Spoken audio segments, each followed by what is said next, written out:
ગાંઠ ગમે ત્યાં થાય, જોજો એ મુશ્કેલી ઊભી કરે ને કરે. ગાંઠ વસ્તુ એવી છે, ગાંઠ ન પડવી જોઈએ કોઈ પણ જગ્યાએ. અને એટલે જ કદાચ આપણે ત્યાં રિવાજ છે કે કુળદેવીજીને પાછી છોડી આવી ખરા. ગાંઠ કાયમ ન રહેવી જોઈએ. ગાંઠ કોઈ પણ જગ્યાએ હોય. તમે જોજો પતંગ ચડાવતા હોય, પતંગ તમે ચડાવો કે નહીં અહીંયા પતંગ, જે પતંગના રસિયા કોઈ આમાં ખરા મારા જેવા?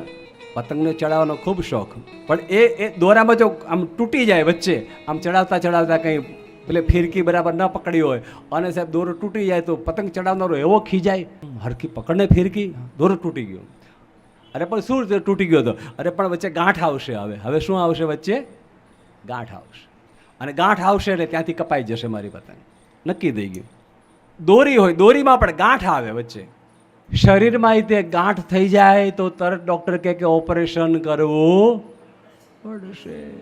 શરીરમાં કોઈ જગ્યાએ ગાંઠ દેખાય એટલે આપણે તરત જઈએ કે અહીંયા આમ થાય છે પ્રોબ્લેમ, કે ગાંઠ થઈ ગઈ છે. શું કરવું પડશે? આને કાઢવી નાખવી પડશે. આને કાઢી નાખવી. શરીરમાં ગાંઠ થાય તો પણ કાઢી નાખવી પડે.